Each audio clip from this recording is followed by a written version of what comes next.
साहेब, मी आणि अमोल बाप्पू महापौरला पकडतो. अरे सभा चालू. सोलापूर शहरातल्या लोकांनी तुम्हाला 87-88 एवढं बहुमत दिलं आणि महापौर पळून जातात. मी अमोल बाप्पू त्याला पकडतो, अरे सभागृह चालू कर बाबा म्हणून.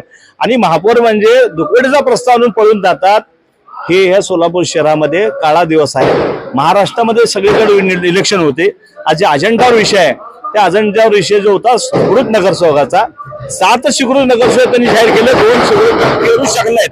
परिवहनची या ठिकाणी निवड करू शकत नाहीत. अहो, एवढं मोठं बहुमत देत असताना पालकमंत्री तिथं बसून तर सांगत असेल तर गाठ आमच्या लक्षात ठेवा. या सभागृहामध्ये बेकिचे कामकाज होऊ देणार नाही. जे अजेंडाचे विषय आहेत त्या अजेंडाचे विषय होणं अपेक्षित होतं. अनेक विषय महत्वाचे तर पाण्याचे होते. सोलापूर रमजान महिना आहे. सोलापूर शहराला जे अपेक्षित होतं हे सभागृह चालू शकणार, हे पळपुटे आहेत. त्यामुळे पळ काढल्यात. उलट मी बापू वरून त्याला पकडलो होतो, हे सभागृह चालू करा. साहेब, मी आणि अमोल बाप्पू महापौरला पकडतो. अरे सभा चालू. सोलापूर शहरातल्या लोकांनी तुम्हाला 87-88 एवढं